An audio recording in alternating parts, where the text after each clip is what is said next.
ready to speak. Well, it's certainly intriguing, right? Here's an announcement from the FBI late in the election cycle with everything on the line. It kind of feels strangely familiar to 4 years ago. Your guess is as good as mine, Malcolm. Hopefully it's sacred in our republic than the fundamental democratic principle of one person, one vote. It is our duty to ensure the sanctity of U.S. elections.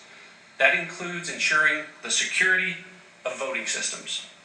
The intelligence community's role is to identify threats and to assess the intentions, capabilities, and actions of foreign adversaries. Our duty also includes empowering the American people to understand information, or perhaps more accurately, disinformation, that they are seeing, particularly on the internet, and make informed decisions for themselves. With that in mind, we would like to alert the public that we have identified that 2 foreign actors, Iran and Russia, have taken specific actions to influence public opinion relating to our elections. First, we have confirmed that some voter registration information has been obtained by Iran and separately by Russia. This data can be used by foreign actors to attempt to communicate false information to registered voters that they hope will cause confusion, sow chaos, and undermine your confidence in American democracy. To that end, we have already seen Iran sending spoofed emails designed to intimidate voters, incite social unrest, and damage President Trump. You may have seen some reporting on this in the last 24 hours, or you may have even been one of the recipients of those emails. Additionally, Iran is distributing other content to include a video that implies that individuals could cast fraudulent ballots, even from overseas. This video and any claims about such allegedly fraudulent ballots are not true. These actions are desperate attempts by desperate adversaries. Whoa. Even if the adversaries pursue further attempts to intimidate or attempt to undermine voter confidence, know that our election systems are resilient, and you can be confident your votes are secure. Although we have not seen the same actions from Russia, we are aware that they have obtained some voter information just as they did in 2016. Rest assured that we are prepared for the possibility of actions by those hostile to democracy. The great women and men of the intelligence community caught this activity immediately, and our colleagues at FBI and DHS acted swiftly in response to this threat. We are standing before you now to give you the confidence that we are on top of this and providing you with the most powerful weapon we have to combat these efforts: the truth, information. We ask every American to do their part to defend against those who wish us harm.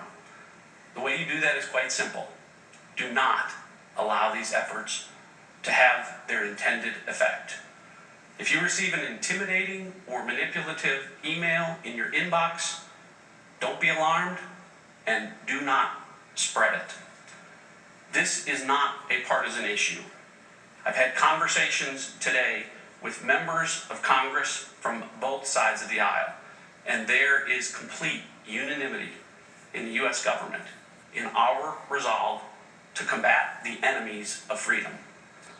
The President has instructed me to keep the public informed as appropriate, and you have my commitment that I will continue to do exactly that with transparency and with candor.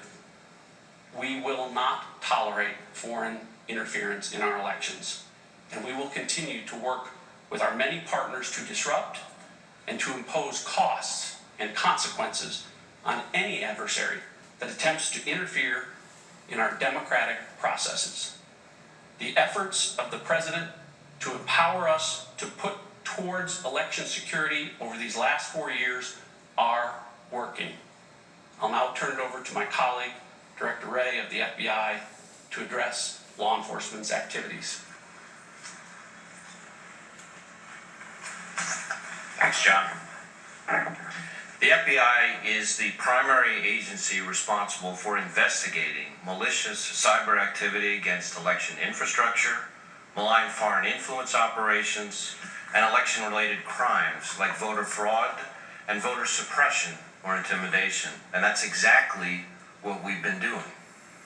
At the FBI, we're working closely with our intelligence community partners as well as our other federal, state, and local partners to share information, bolster security, and identify and disrupt any threats. We are not going to tolerate foreign interference in our elections or any criminal activity that threatens the sanctity of your vote or undermines public confidence in the outcome of the election. When we see indications of foreign interference or federal election crimes, we're going to aggressively investigate and work with our partners to quickly take appropriate action. We're also coordinating with the private sector, both technology and social media companies, to make sure that their platforms aren't used by foreign adversaries to spread disinformation and propaganda. We've been working for years as a community to build resilience in our election infrastructure, and today that infrastructure remains resilient. You should be confident that your vote counts. Early, unverified claims to the contrary should be viewed with a healthy dose of skepticism. We encourage everyone to seek election and voting information from reliable sources, namely your state election officials, and to be thoughtful, careful, and discerning consumers of information online. And if you suspect criminal activity, we ask that you report that information to your local FBI field office. As always, the men and women of the FBI remain committed to protecting the American people, our democracy, and the integrity of our elections. We are not going to let our guard down. Thank you.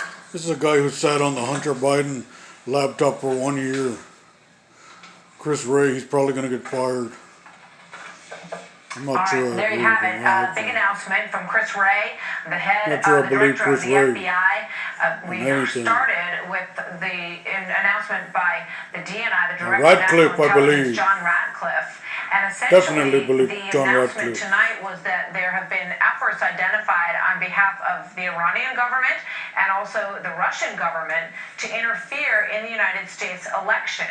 And the pathway to that, as I understand it, we're going to bring in Guy Benson and get his thoughts on this in a moment. But what they said was that there had been voter registration information that was collected by Iran and by Russia, and that they used that information to target certain voters in the United States to try to sway their opinion and to try to flood their social media, flood their interactions online with indications that the election could be fraudulent, that there could be even violence involved. And so these efforts by the Iranian government and the Russian government have been made to sort of scare people into thinking that the election might be fraudulent, and they wanted to give everyone in the United States a heads up and ask them to be confident in the United States election system.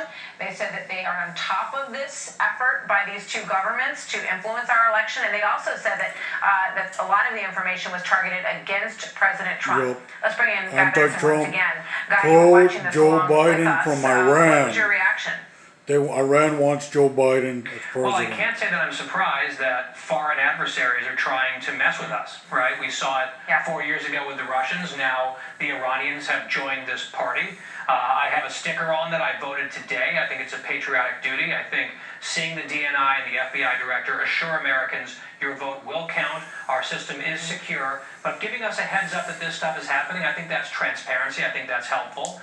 If I had to guess, right, based on what we learned 4 years ago, we know the Kremlin has... They wouldn't have said it unless Ratcliffe was head of DNI. ...in Hillary Clinton. We know they have a similar preference this time around. The Iranians have a very different preference, and it sounds like they've been sowing some of this misinformation, obtaining U.S. voter registration information in such a way as to not only get us at each other's throats, which seems to be one of the tactics foreign enemies are using against us, but also to hurt President Trump and perhaps goose support and turnout and energy on the other side, on the Democratic side. So fascinating. We knew that there was some stuff going on 4 years ago. I guess a new approach was efforted this time to say, all right, are we going to sit on this and reveal it after the election, or do we want Americans to know now, to be vigilant and keep their eyes open? And obviously the latter approach won the day, and at least as for this voter, I think that's reassuring. Yeah, they also really called on the social media companies to play a proactive role in identifying this kind of misinformation as it gets kind of pushed out into social media, and which we all know can be just such a dangerous place for bad information, and it spreads like wildfire. They ask people not to spread this information and to be clear-eyed when they get this kind of thing coming across. Probably in cahoots with Facebook and Twitter. So, Guy, thank you To very fix much. us in I and wanna bring in Facebook Byron and York, Twitter. political correspondent for the Washington Against Examiner, Trump. Fox News contributor. You Here's were Byron listening to this York. with us as well, Byron. What's your reaction tonight?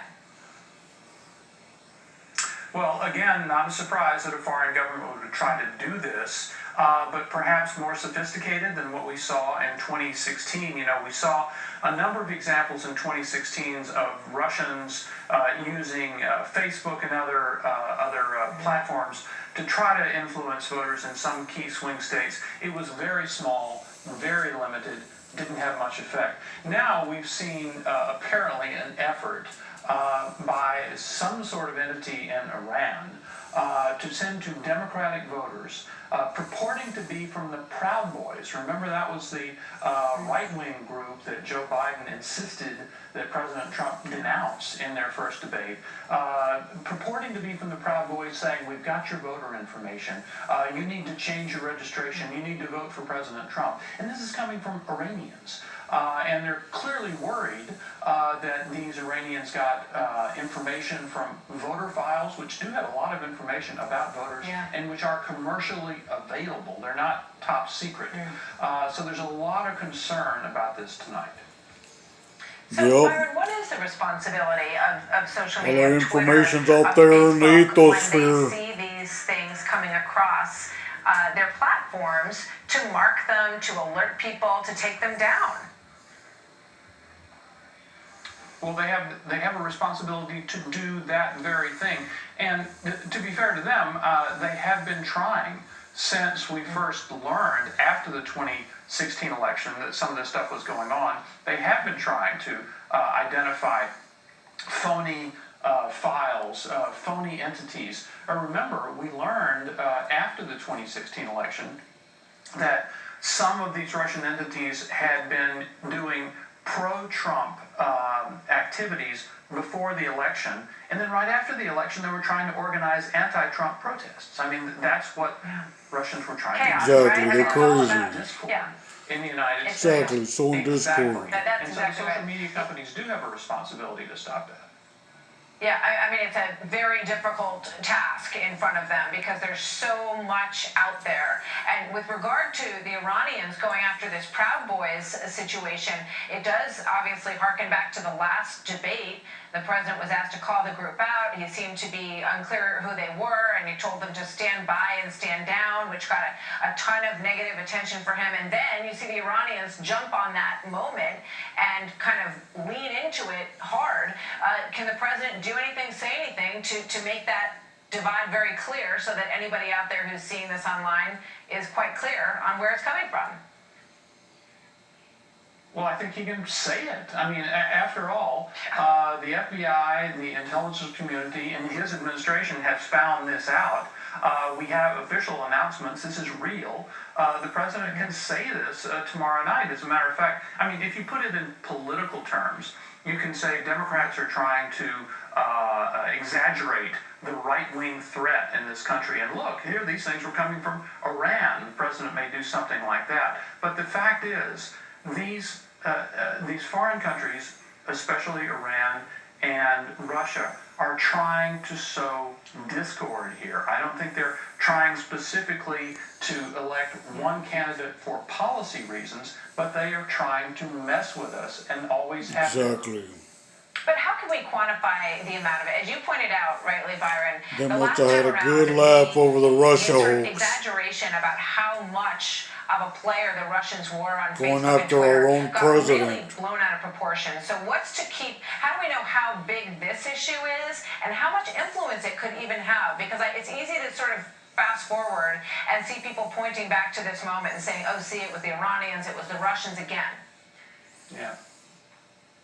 Well, given the intensity of our political moment, I think it's hard to actually keep any of this in proper context, because if you remember, in 2017, at the height of kind of Trump-Russia hysteria, there was talk about how these Facebook ads had somehow turned the election, and zillions of people had seen them, and they changed everything.